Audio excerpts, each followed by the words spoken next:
जमलेल्या माझ्या तमाम हिंदू बांधवांनो, भगिनींनो आणि मातांनो,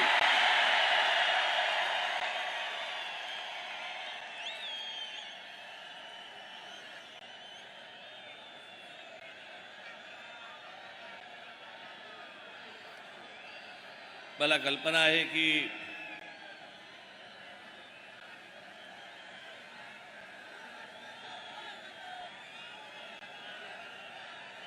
बसायला सोडा पण उभं राहायला पण जागा नाहीये.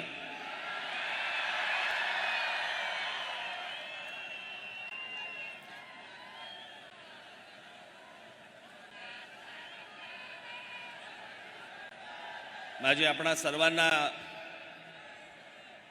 नम्र विनंती आहे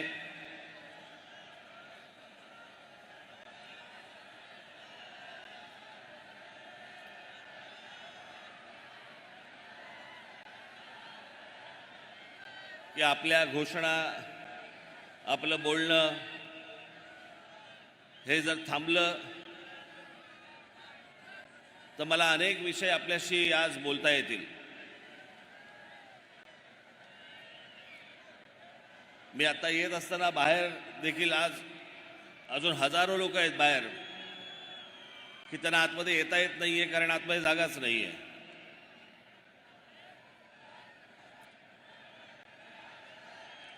आज सर्वप्रथम मी आपणा सर्वांना 1 मेच्या महाराष्ट्र दिनाच्या सर्वांना मनपूर्वक शुभेच्छा देतो. कामगार दिनाच्या मनपूर्वक शुभेच्छा देतो आणि बोलायला सुरुवात करतो.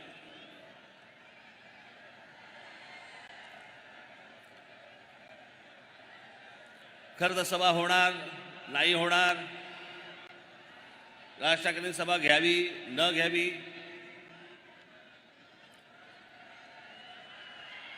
सभेला परवानगी मिळणार नाही मिळणार,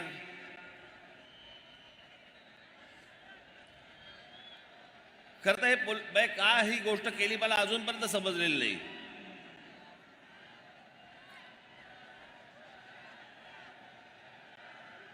मी महाराष्ट्राच्या कुठच्याही कोपऱ्यामध्ये जरी मी समजा सभा घेतली असती तरी दूरदर्शनवरनं तुम्ही पाहिलंच असतं ना.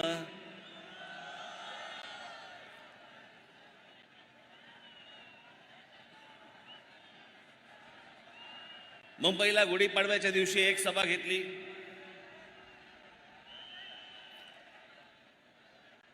त्याच्यानंतर त्या सभेनंतर बरेच जण बडबडायला लागले. मग त्यांना उत्तर देण्यासाठी म्हणून एक उत्तर सभा ठाण्यामध्ये घेतली.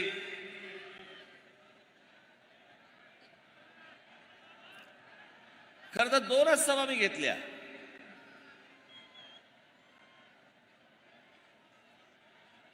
पण या 2 सभांवरती किती बोलतायत.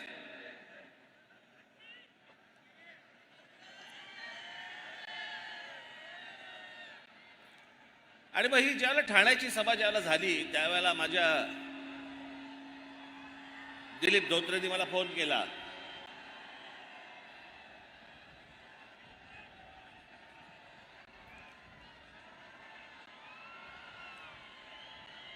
बसतील शांत, जागा नाही, ऐकता येणार नाही त्यांना.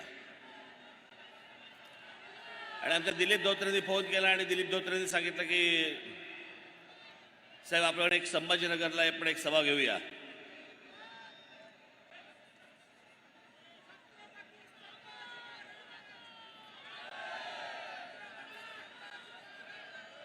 आणि म्हटलं हा तर संभाजीनगर हा तर महाराष्ट्राचा मध्य,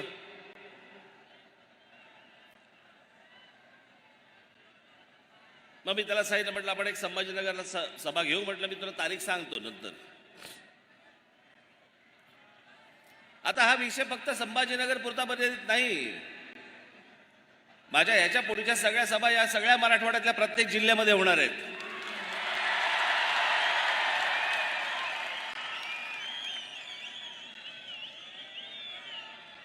तसंच विदर्भातही जाणार आहे.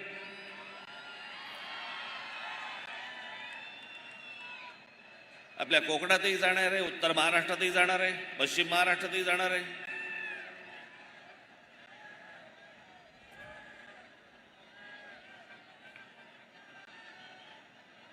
पण या सभांना आडकाठी आणून काहीच होणार नाही. मी कुठेही बोललो तरी ते लोकांपर्यंत पोहोचणारच आहे.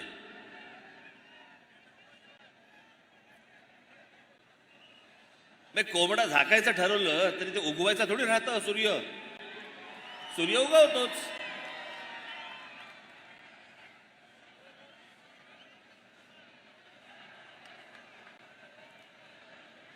पण आज या ऐतिहासिक संभाजीनगरमध्ये जी काय उरली सुरली जी काय आहे ती म्हटलं आता जरा संभाजीनगरमध्ये काढू.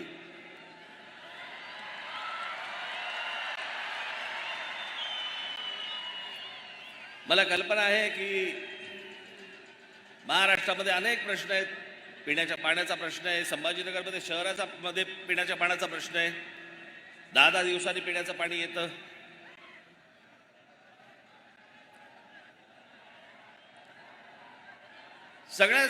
सगळेच अडचणी आहेत. सगळेच प्रश्न प्रलंबित आहेत. मला याची संपूर्ण कल्पना आहे.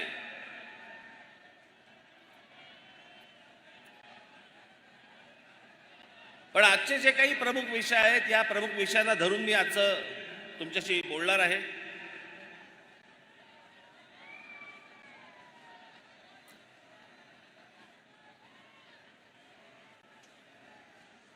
आज या संभाजीनगरमध्ये खरं तर या संभाजीनगरचं ह्याचं मूळ नाव खडकी.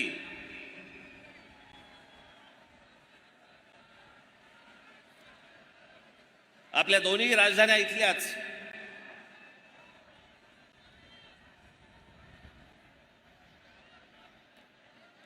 एक आमचा देवगिरीचा किल्ला आणि त्याच्या अगोदरची आमची पैठण.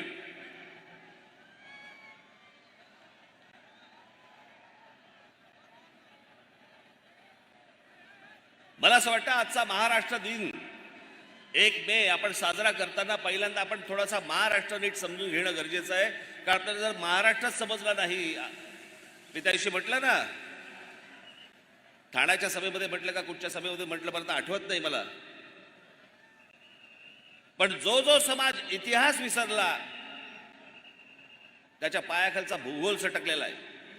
त्याच्या पायाखालची जमीन सटकलेली आहे.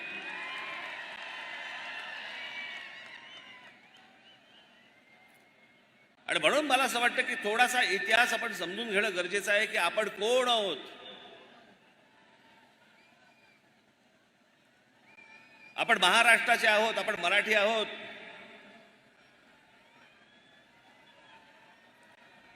या महाराष्ट्राने आजपर्यंत या देशाला काय काय दिलं. मुळात हा कधी देश असा नव्हता. ही भूमी होती एक.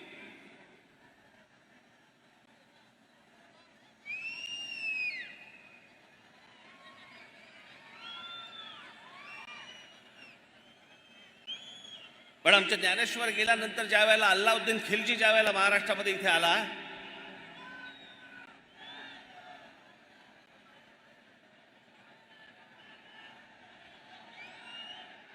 आणि आमच्या देवगिरीच्या किल्ल्यामध्ये ज्यावेळी शिरला, काय चाललं रे तिकडे?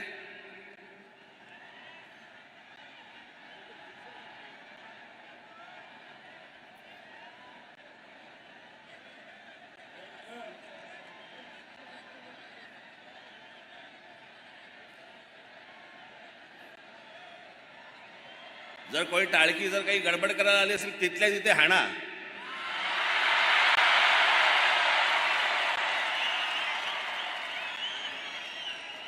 महाराष्ट्र नवनिर्माण सेनेची सभा आहे. इथे वेडवाकडं कराल ना, चौरंग करून घरी पाठवीन.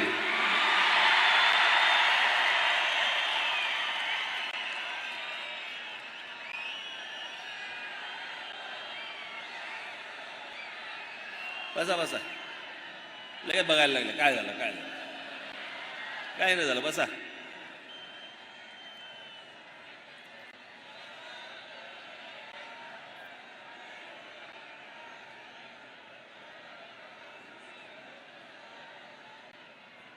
या एका अल्लाउद्दीन खिलजीने 1 लाख लोक घेऊन येतोय म्हणून सांगितलं.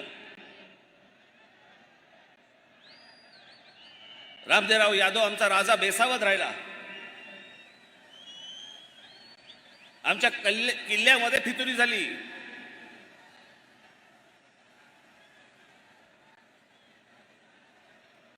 आणि ते 1,00,000 लोक नव्हतीच येणारी.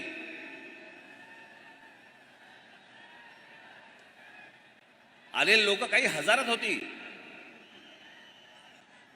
मी ज्यावेळेला हा इतिहास ज्यावेळेला वाचतो त्यावेळेला मला कळतं. नाही तर आजच्या सोशल मीडियावरती आपल्याला बघतो ना आपण, अल्लाउद्दीन खिलजीचं सैन्य येत आहे, ही महाराष्ट्रातली पहिली फेक न्यूज. आपण फेक न्यूज हल्ली फक्त व्हॉट्सअपवरती बघतो. वाटेल ते देतात, वाटेल ते सांगतात.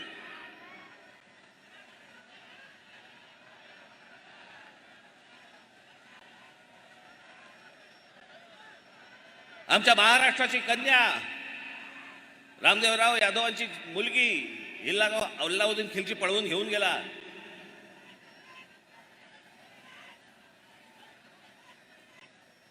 महाराष्ट्रामध्ये अंधकार पुढचे साधारणपणे 400 वर्ष महाराष्ट्र खितपत होता.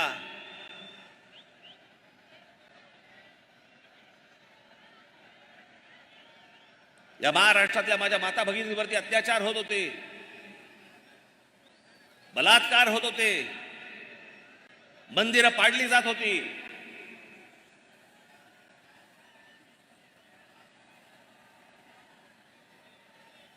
याच पैठणीला आमच्या एकनाथ महाराजांनी तेव्हा तिथे आरोळ दिली, दार उघड भये दार उघड. हे नाही पाहत आता पावत.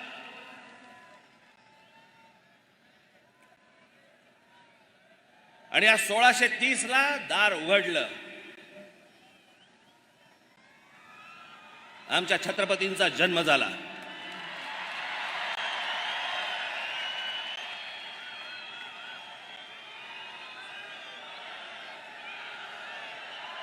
स्वाभिमानाने कसं जगायचं असतं आणि काय जगायचं असतं हे आमच्या राजाने शिकवलं.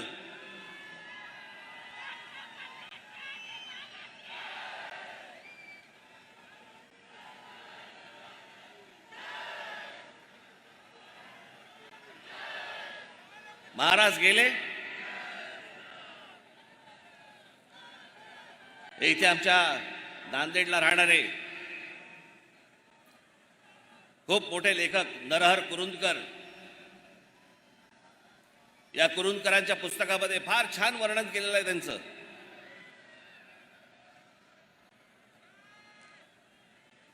छत्रपती शिवाजी महाराज म्हणजे कोण होते. आपण फक्त काय विचार करतो, अफजल खानाचा कोथळा पाडला, शाहिस्ते खानाची बोटं छाटली, आग्र्यावरून तिथून निसटले. पण केवळ 50 वर्षाचं आयुष्य, 50 वर्षाचं आयुष्य, इतका मोठा हा राजा, हा बादशाह औरंगजेब, हा शिवाजी महाराजांना तिथून निसटल्यावरती मारण्यासाठी म्हणून इथे आला, सगळं काही सोडून. महाराष्ट्रामध्ये औरंगजेब आलाय 1681 साली आणि महाराजांचा मृत्यू झालाय, महाराजांचं निधन झालंय 1680 साली. औरंगजेबाला माहित नव्हतं का की ज्याच्यासाठी म्हणून आपण महाराष्ट्रामध्ये चाललेलो आहोत तो माणूसच राहिलेला नाहीये, आपण कशासाठी चाललोय. तरी पुढची 27 वर्ष हा औरंगजेब या महाराष्ट्रामध्ये इथे राहिला आणि इथं मेला. 27 वर्ष परत कधी आग्र्याला गेलेला नाहीये. इथे संभाजीराजे त्यांच्याशी लढले, संताजी धनाजी लढले, राजाराम महाराज लढले, ताराराणी साहेब लढल्या.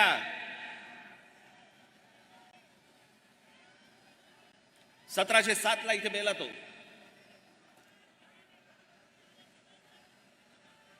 औरंगजेबाने जी पत्र पाठवलेली आहेत ना, ती जी पत्र पाठवलेली आहेत त्या पत्रामध्ये तो कोणाचाही उल्लेख नाही करत. त्या पत्रामध्ये फक्त उल्लेख करतोय शिवाजी अजून मला छळतोय. ती जी प्रेरणा आहे ज्याच्यावरती हे सगळे लढतायत त्या प्रेरणेला तो शिवाजी म्हणतोय. तो वेडा नव्हता, खुळा नव्हता. त्या औरंगजेबाला फक्त कळलं होतं की शिवाजी व्यक्ती नाहीये, शिवाजी हा विचार आहे.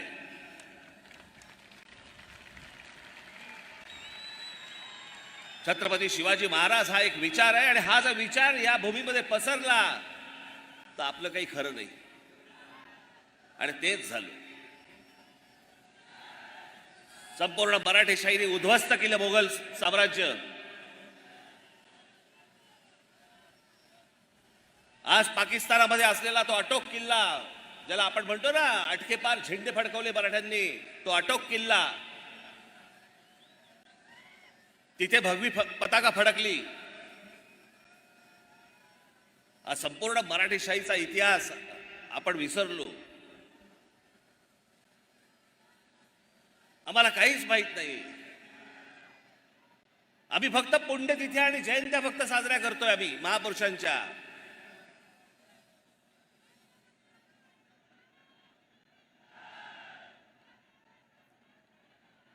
आमच्या डॉक्टर बाबासाहेब आंबेडकरांचं काय वाक्य आहे. ते म्हणाले आमच्या लोकांच्या अंगामध्ये म्हणे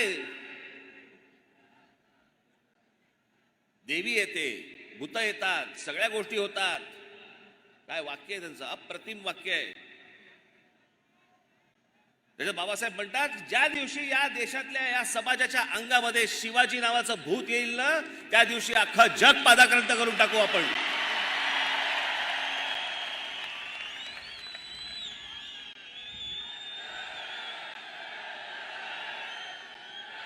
आमच्या अंगात शिवाजी आला पाहिजे. ही आमची मराठेशाही, हा आमचा महाराष्ट्र.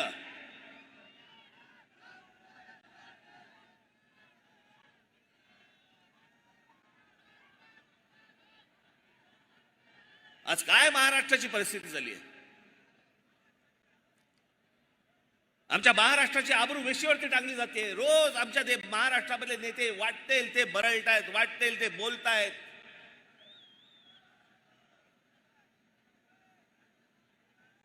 पुढच्या येणाऱ्या ज्या पिढ्या आहेत, आज जे लहान कच्चे बच्चे जे आहेत, ते राजकारणाकडे बघताना, राजकारण्यांकडे बघताना काय शिकत असतील. हे जे टेलिव्हिजनवरती रोज एक चॅनलवरती जे चालतंय, हे राजकारण आहे. हा आपला महाराष्ट्र आहे. ज्या महाराष्ट्राने या देशाला विचार दिला, समाजवादाचा विचार या महाराष्ट्रात गेला, बुद्धिझमचा विचार या महाराष्ट्रात गेला, हिंदुइझमचा विचार या महाराष्ट्रात गेला, कम्युनिझमचा विचार या महाराष्ट्रात गेला. हा महाराष्ट्र चढपडतोय. आणि यांच्या सगळ्यांचे सगळं काय जे रोजच्या रोज जे बोलतात ते आम्ही हसण्यावर देतोय. रोजच्या रोज आमचा महाराष्ट्र खड्ड्यात जातोय. याच्यासाठी महाराष्ट्र दिन साजरा करायचा आहे आम्हाला, की ज्यात आम्ही काही प्रेरणाच घेणार नाही आहोत, ज्यात आम्ही काही बोधच घेणार नाही आहोत. सर्वात जास्ती समाज सुधारक या महाराष्ट्राने दिले, विचारवंत या महाराष्ट्राने दिले. एक गोष्ट अशी नाही की जी महाराष्ट्रामध्ये कधी जन्माला नाही आली, महाराष्ट्राने इतरांना दिली. आणि आज काय महाराष्ट्राची हालत करून ठेवली आपण. आई बहिणीवरनं शिव्या घालतायत. कोणी मुद्द्याचं बोलायलाच तयार नाहीये. सगळेजण मुद्द्यावरती बोलतायत. आम्ही काय शिकवतोय तरुणांना? हुल्लडबाजी. याचं कारण आमचं लक्षच नाहीये.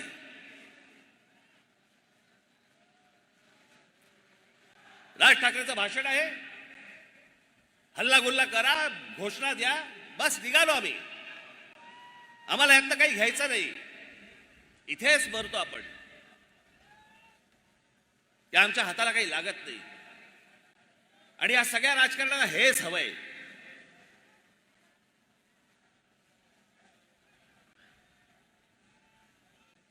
माझी 2 भाषणं काय झाली, त्याच्यावरती सगळे काय फडफडायला लागले.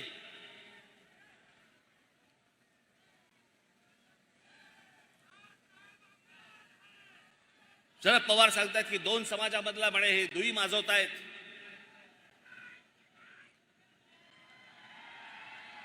हे महाराष्ट्र आणि देशासाठी म्हणे योग्य नव्हे. मी दुई माजवतोय. पवार साहेब, आपण जाती जातीमध्ये जे भेद निर्माण करताय ना, त्याने दुही माजते आहे.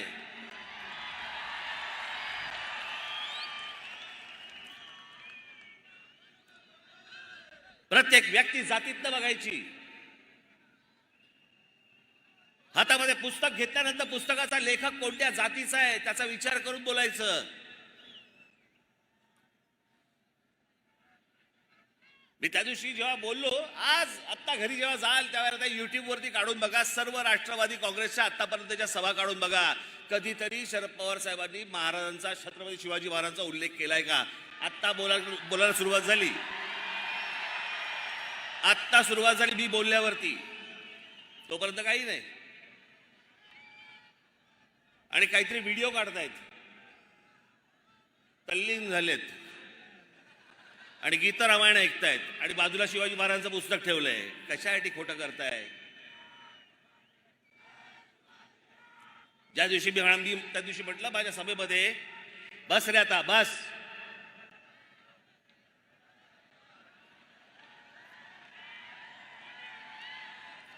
त्या दिवशी जेव्हा मी म्हटलं की शरद पवार साहेब हे नास्तिक आहेत, लागलं, झोमलं.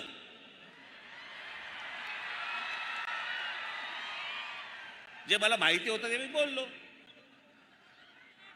मग लगेच देवाचे फोटो काढले सगळे, पूजा करताना, नमस्कार करताना वगैरे. अहो, देवाचे कशाला फोटो काढताय?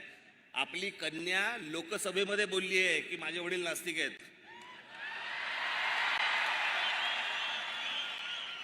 आता याहून अधिक काय पुरावा देऊ मी?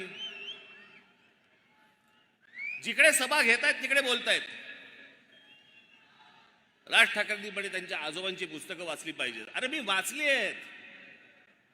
पवार साहेब, तुम्हाला अपेक्षित असलेल्या गोष्टी फक्त तुम्ही वाचलेल्या आहेत. अख्खी पुस्तकं वाचा, संदर्भात सहित वाचा, मग तुम्हाला कळेल.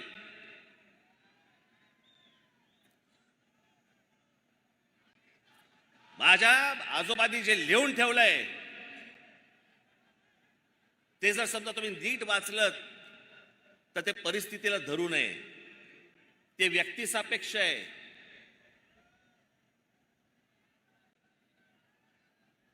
जातीपातीमध्ये भेद निर्माण करणार नव्हे.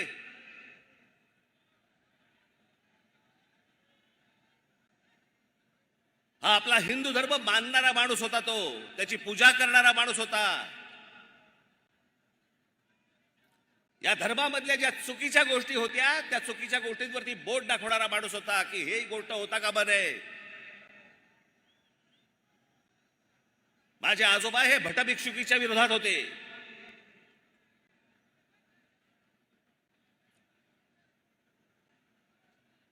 धर्म मानणारा माणूस होता. म्हणून मी आज पवार साहेबांसाठी काही संदर्भ आणलेत.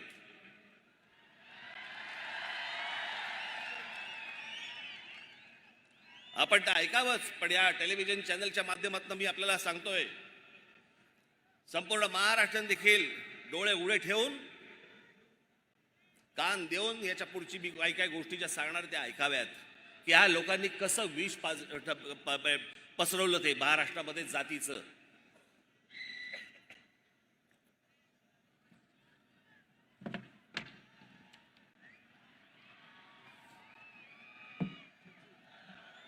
मी प्रबोधनकारांच्या काही पुस्तकं आणि त्यातले संदर्भ खास करून पवार साहेबांना सांगण्यासाठी म्हणून इथे लिहून आणलेत की जर जमलं तर आपण हे वाचावेत. पवार साहेब, माझ्या आजोबांचं पहिलं पुस्तक आहे माझी जीवनगाथा. पहिलं पुस्तक म्हणजे शेवटचं पुस्तक त्यांचं, पण त्यांचं चरित्र आहे. त्याच्यामध्ये पान क्रमांक 101 वरती हिंदू धर्माच्या प्रचाराबाबत केलेलं काम आणि ख्रिश्चन मिशनरींना विरोध म्हणून हिंदू मिशनरी चळवळ स्थापन करणारा माझे आजोबा होते.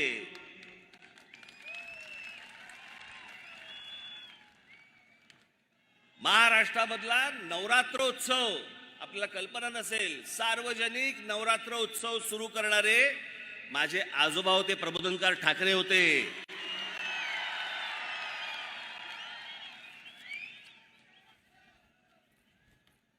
त्यांचं एक पुस्तक आहे ऊठ मराठ्या ऊठ.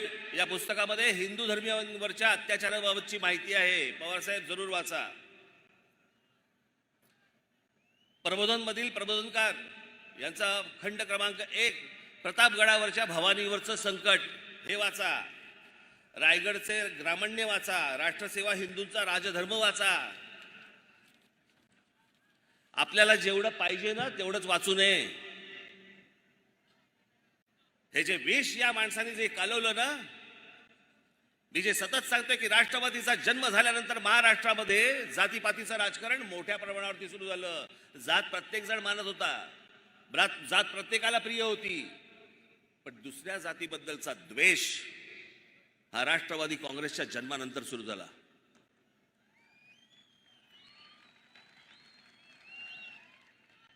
माझा मराठा बांधव भगिनी यांची माती भडकवायची, मग कोणतरी जेम्स लेन सारखा एक माणूस उभा करायचा, मग त्यांनी काहीतरी पुस्तक लिहिलं, त्या पुस्तकामधले काहीतरी गोष्टी काढायच्या. आणि ज्या माणसाने संपूर्ण महाराष्ट्रात नव्हे तर देशात छत्रपती शिवाजी महाराज घराघरापर्यंत पोहोचवले, त्यांच्या वृद्धापकाळामध्ये पवार साहेबांनी आमच्या बाबासाहेब पुरंदरेंना त्रास द्यायला सुरुवात केली. कशासाठी? की ते ब्राह्मण आहेत म्हणून. पवार साहेबांना मला एकच गोष्ट सांगायची आहे, या राज ठाकरे आहे ना, आमचं घर, आमच्या घरामध्ये आम्हाला कधी जातपात शिकवली नाही, आम्हाला जातपात माहिती नाही, आम्ही जातपात कधी बघत नाही आणि आम्हाला जातीपातीशी काही देणं घेणं नाही. मी ज्याच्याकडे जातो ती व्यक्ती त्या व्यक्तीकडे जातो. मी जात बघून जात नाही, जात बघून पुस्तकं वाचत नाही.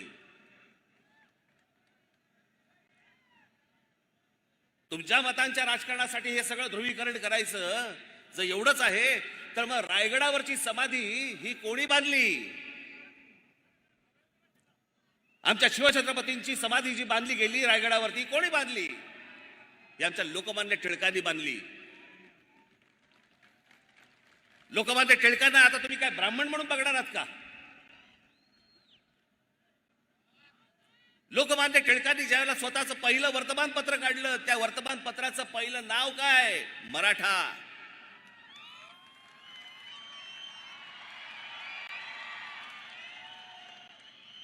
हे पवार साहेब कधी सांगणार नाहीत. आता जेम्स लेन, इतकी वर्ष बघा हे माणसं सत्तेमध्ये होती, खेचून आणायचा होता त्या जेम्स लेनला, विचारायचा होता तुला कोणी सांगितलं हे? त्या जेम्स लेनची आता इंडिया टुडेने मुलाखत घेतली. त्या मुलाखतीमधले फक्त 4 प्रश्न मी तुम्हाला दाखवायला आणलेत. ते 4 प्रश्न फक्त आपण बघून घ्या. दाखव रे. एक मिनिट थांबा. ही जेम्स लेनची मुलाखतीतला काही भाग आहे. छत्रपती शिवाजी महाराजांची अपमानकारक माहिती तुम्हाला कोणी पुरवली होती? तुम्ही प्रश्न चुकीच्या पद्धतीने विचारत आहात. हे जेम्स लेन सांगतोय, मला कोणीही माहिती पुरवली नाही. माझं पुस्तक लोकांमध्ये प्रचलित असलेल्या कथांबद्दल आहे. या कथा सांगत असलेल्या लोकांनी नरेटिव्ह सेट करून ठेवलं त्याबद्दल आहे. काही लोक रामदास यांना शिवाजी महाराजांचे गुरु मानतात, तर काही तुकाराम महाराज यांना शिवाजी महाराजांचे गुरु मानतात. यातलं खरं काय आहे त्यात मला काही रस नाही. पण एक गट पहिल्या नरेटिव्हच्या बाजूने आहे तर दुसरा दुसऱ्या नरेटिव्हच्या बाजूने आहे. असं का? पुढे तुमच्याकडे असलेल्या अपमानकारक माहितीचा आधार काय? जेम्स लेन, माझं पुस्तक काळजीपूर्वक वाचणाऱ्यांच्या लक्षात येईल की मी कुठलंही ऐतिहासिक तथ्य मांडल्याचा दावा केलेला नाही. मी शिवाजी महाराजांचा अपमान केलाय अशी टीका करणाऱ्यांनी चुकीचा अर्थ काढलाय. पुन्हा सांगतो, मी कथांबद्दल बोलतोय, इतिहासातील तथ्यांबद्दल नाही. पुढे या विषयाबाबत तुमचं बाबासाहेब पुरंदरेंशी बोलणं झालं होतं का? त्यांचं म्हणणं काय होतं? मी कधीही बाबासाहेब पुरंदरेंशी एका शब्दानेही बोललेलो नाही. पुढे महाराजांबद्दलचे अपमानकारक शब्द तुम्ही मागे घेतले ते कशामुळे? युक्तिवाद करताना मी पुरेशी काळजी घेतली नाही, त्याचा परिणाम इतरांना भोगावा लागला. ज्याच्यावरनं 10-15 वर्ष राजकारण केले या महाराष्ट्रामध्ये पवार साहेब तुम्ही, तो जेम्स लेन सांगतो मी कोणालाही भेटलेलो नाहीये. ते माझं ऐतिहासिक पुस्तक, माझ्या ज्यामध्ये इतिहास नाहीये. तुमची केंद्रामध्ये सत्ता होती, तुम्ही कृषी मंत्री होतात, का नाही फरफटत आणला त्याला? का महाराष्ट्राची डोकी फिरवली? कशासाठी हे विष पाजलं तुम्ही लोकांना? कशासाठी विष पाजलं? नवीन वाद उकरून काढायचे. शिवाजी महाराजांचे गुरु रामदास स्वामी होते का नव्हते? रामदास स्वामींकडे परत तुम्ही जातीने बघणार आहात? रामदास स्वामी कधी बोलले की मी शिवाजी महाराजांचा गुरु होतो? की शिवाजी महाराज कधी बोलले की रामदास स्वामी माझे गुरु होते म्हणून? गुरु शिष्याचा नात्याचा काही संबंधच येत नाही.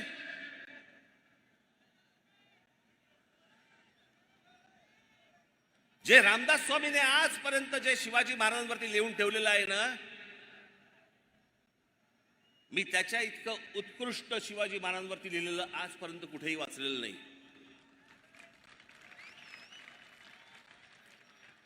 जे त्यांनी लिहून ठेवलंय ना, निश्चयाचा महामेरू, बहुत जनासे आधारू, अखंड स्थितीचा निर्धारू, श्रीमंत योगी, त्याच्यातल्या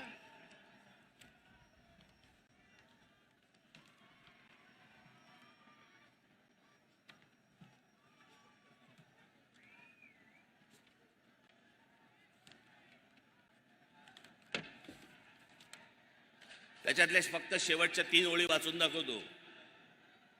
लाऊडस्पीकर वरती येणार पण थोड्या वेळाने.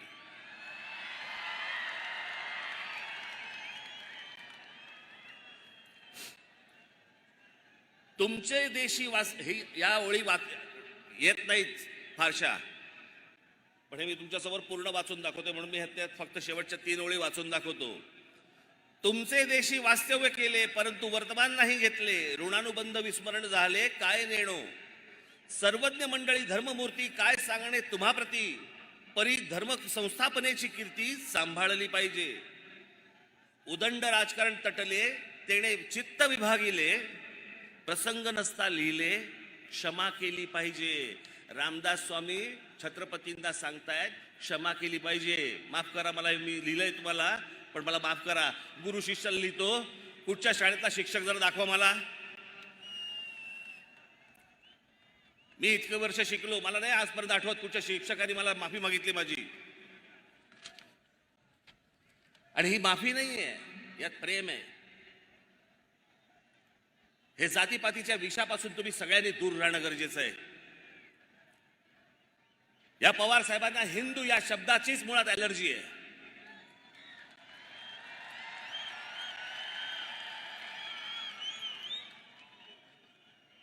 प्रत्येक वेळेला बोलताना शाहू फुले आंबेडकरांचा महाराष्ट्र, हो तो आहेच, आमच्या शाहू फुले आंबेडकरांचा महाराष्ट्र आहे, पण त्याआधी आमच्या शिवछत्रपतींचा महाराष्ट्र आहे. त्यांचा विचार घेऊन ते पुढे गेले, त्यांचा विचार घेऊन ते पुढे गेले. पण कधी पवार साहेबांच्या तोंडी शिवाजी महाराजांचं नाव कधी ऐकलं नाही. मी आता काढल्यानंतर आता बोलायला लागले. आणि हल्ली काय गोष्टी काय लपून राहत नाहीत. त्या सगळ्या राष्ट्रवादीच्या सभा तुमच्या समोर आहेत, घरी जाऊन बघू शकता. फोटो पण नसतो, फोटो पण कधी नसायचा, आता सुरू केलं लावायला. या सगळ्या गोष्टींपासून मी हे मुद्दामून आपल्याला सांगतोय, कारण हे जे सत्य जे चालू आहे ना त्यांचं. आणि पवार साहेब, पहिली गोष्ट आपल्याला निश्चितपणे सांगतो, मी जात मानत नाही, मला जातीशी काही देणं घेणं नाही. इथे कोणा ब्राह्मणांची बाजू घेण्यासाठी म्हणून मी पण उभा नाहीये आणि कोणाचीच बाजू घेणार नाहीये. महाराष्ट्र असा कधी नव्हता. याच आमच्या शिवछत्रपतींनी आम्हाला शिकवलं. 18 पगड जातींना घेऊन स्वराज्याची स्थापना केली. या 18 पगड जाती या महाराष्ट्रासाठी झटत होत्या. या 18 पगड जातींमध्ये विष घालवलं तुम्ही का? तुम्हाला सगळ्यांमधनं मतं पाहिजेत म्हणून, आमदार निवडून यायला पाहिजेत म्हणून? अहो, एवढ्याशा छोट्याशा गोष्टीसाठी म्हणून हे कालवलेलं विष कुठपर्यंत गेले बघा. शाळा कॉलेज पर्यंत गेलं.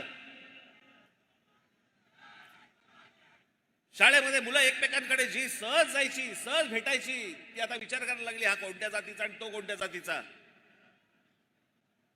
याच्याशी मैत्री करू की नको, याच्याशी मैत्री करावी, इथपर्यंत घाण राजकारण आणलं. आणि म्हणून महाराष्ट्र दिवस साजरा करायचा आम्ही. मी त्या दिवशी म्हटलं ना, अरे आम्ही जातीतनं बाहेर येत नाही आहोत. आम्ही हिंदू कधी होणार, आम्ही मराठी कधी होणार.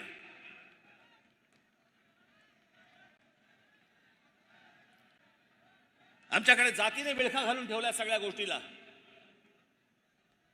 याच्या उपर आम्ही बघायला तयार नाही आहोत. ज्या महाराष्ट्राने इतके उदात्त विचार या महाराष्ट्राने दिले, तो महाराष्ट्र जातीत सडतोय.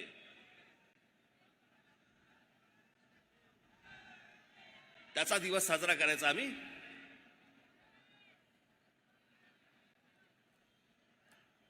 या महाराष्ट्रामध्ये अनेक गोष्टी आहेत. ह्या आता लाऊडस्पीकरचा विषय,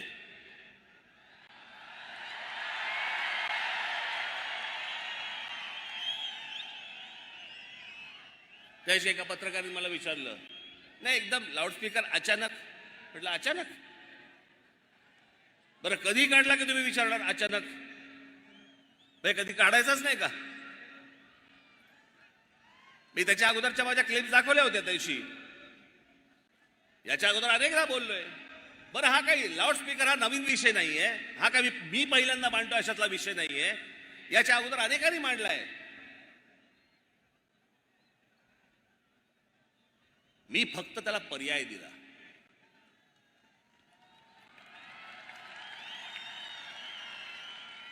की लाऊडस्पीकर मशिदींवरचे लावून जर समजा तुम्ही गोंगाट करणार असाल तर त्या मशिदींच्या बाहेर आम्ही हनुमान चालीसा पढू, मोठ्याने लावू.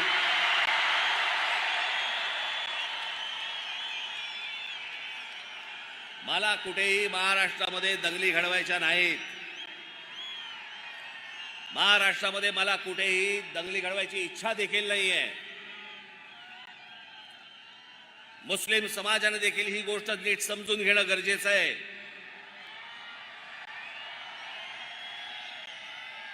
त्या दिवशी माझ्याकडे नाशिकला एक जण पत्रकार आले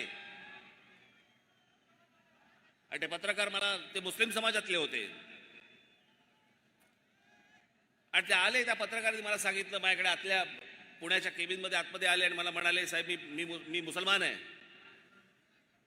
पण आम्हाला भोंग्याचा खूप त्रास होतो. म्हणजे माझं लहान मूल हे लाऊडस्पीकर लागले की म्हणे झोपेना ते आजारी पडायला लागलं आणि दरवेळेला ते म्हणे झोपायला आलं लहान मूल माझं की म्हणे इकडनं म्हणे ते अजान आणि त्या सगळ्या बांग सुरू होतात आणि माझं पोर झोपू शकलं नाही. मग मी अनेकदा त्याला सांगितलं, पण एकदा मी मशिदीत गेलो, तिकडचे मौलवी होते, त्याला सांगितलं की माझ्या मुलाला त्रास होतोय तुमच्या भोंग्याचा, तुम्हाला जे काय पठण करायचं असेल ते मशिदीच्या आत करा, आम्हाला या लाऊडस्पीकरचा त्रास होतोय. त्याच्यानंतर त्यांनी काहीतरी कमी केलं आणि त्या दिवशी पण मी सांगितलं होतं, आज परत मी तुम्हाला सांगतो, लाऊडस्पीकर हा सामाजिक विषय आहे, हा धार्मिक विषय नव्हे.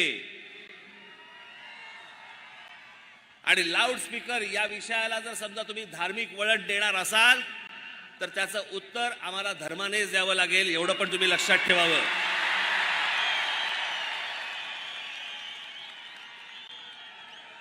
आमची इच्छा नसताना आम्हाला टोकाची भूमिका घ्यायला लावू नका. महाराष्ट्रामधली शांतता आम्हाला बिघडवायची नाही, इच्छाही नाही, गरजही नाही. परंतु जर समजा उत्तर प्रदेशमध्ये जर समजा लाऊडस्पीकर जर उतरवले जाऊ शकतात तर माझ्या महाराष्ट्रात का नाही उतरवले जाऊ शकत? सगळेच्या सगळे लाऊडस्पीकर हे अनधिकृत आहेत. सगळेच्या सगळे लाऊडस्पीकर अनधिकृत आहेत. सुप्रीम कोर्टाने सांगितलं पण आहे की स्थानिक पोलीस स्टेशनला किंवा त्यांना विचारल्याशिवाय तुम्ही लाऊडस्पीकर लावू शकत नाही, त्यांची परवानगी घ्यावी लागते. किती मशिदींकडे परवानगी आहेत?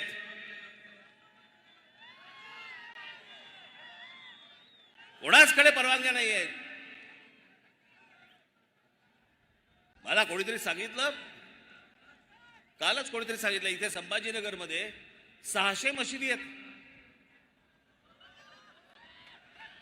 बांगेची कॉन्सर्ट चालते की काय इकडे?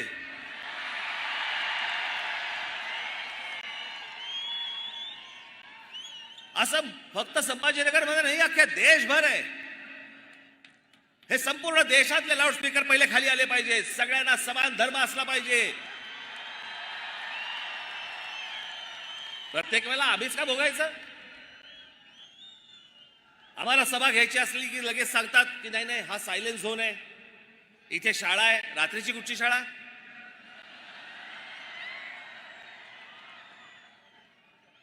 हा सायलेन्स झोन आहे, इथे शाळा आहे, इथे मंदिर आहे, इथे सभा नाही घेऊ शकत.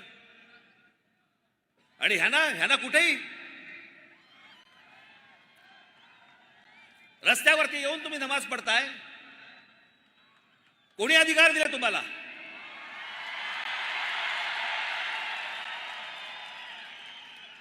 माझी शासनाला पण नम्र विनंती आहे, आज तारीख 1 आहे,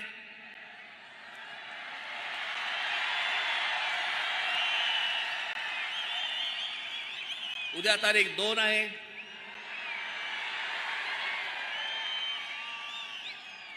तीन तारखेला ईद आहे,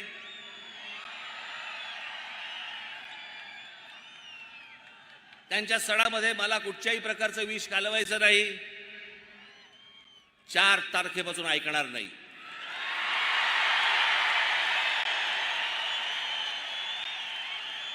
माझी महाराष्ट्रातल्या सर्व तमाम हिंदू बांधवांना, भगिनींना माझी विनंती आहे, हात जोडून विनंती आहे, जिथे जिथे यांचे लाऊडस्पीकर लागतील त्यांच्या समोर दुप्पट आवाजाने तिथे हनुमान चालीसा तुमची लागलीच पाहिजे.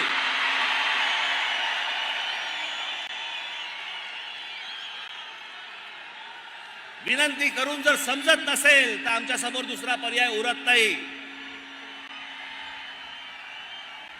लाऊडस्पीकर तुमच्या धर्मामध्ये बसत नाही.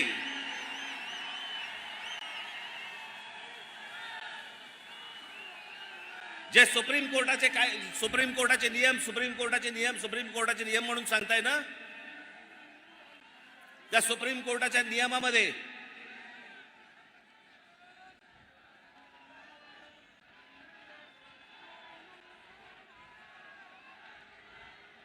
माझी पोलिसांना नम्र विनंती आहे, जर सभेच्या वेळेला हे बांग जर सुरू करणार असतील,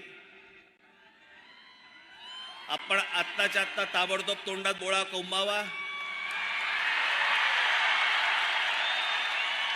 ह्यांना जर सहज सरळ मार्गाने जर समजा समजत नसेल तर मग त्याच्यानंतर महाराष्ट्रात काय होईल मला माहिती नाही.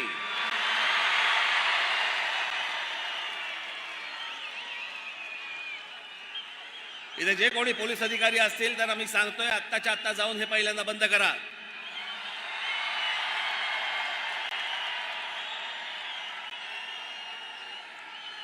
आणि माझं एक म्हणणं आहे या बाबतीत, त्यांना जर समजा सरळ भाषेमध्ये समजत नसेल ना, तर एकदा काय ते तिच्या आईला होऊनच जाऊन देत.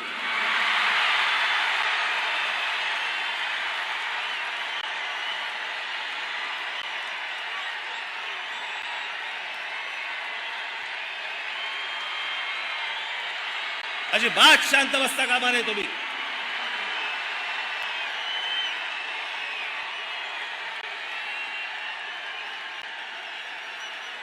संभाजीनगरच्या पोलिसांना माझी हात नम्र विनंती परत करतोय, मी आपल्याला परत सांगतोय,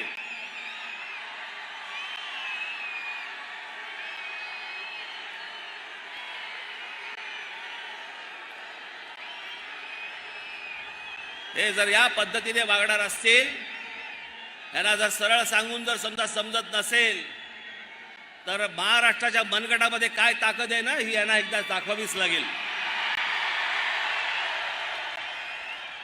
आणि म्हणून माझी पोलिसांना विनंती आहे की हे पहिल्यांदा थोबाडं बंद करा या लोकांची. माझी संपूर्ण देशवासियांना, अख्ख्या संपूर्ण देशातल्या माझ्या हिंदू बांधवांना, भगिनींना माझी विनंती आहे की बिलकुल मागचा पुढचा काही विचार करू नका. हे भोंगे उतरले गेलेच पाहिजेत. सगळ्या धार्मिक स्थळांवरचे, मग उद्या मंदिरांवरचे असतील तरी उतरले गेले पाहिजेत, पण ह्यांचे उतरल्यानंतर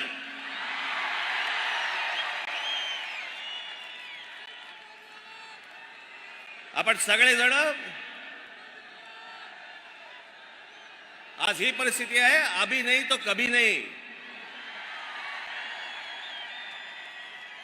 माझ्या देशातल्या सर्व देशवासियांना, माझी सर्व हिंदू बांधवांना, भगिनींना माझी विनंती आहे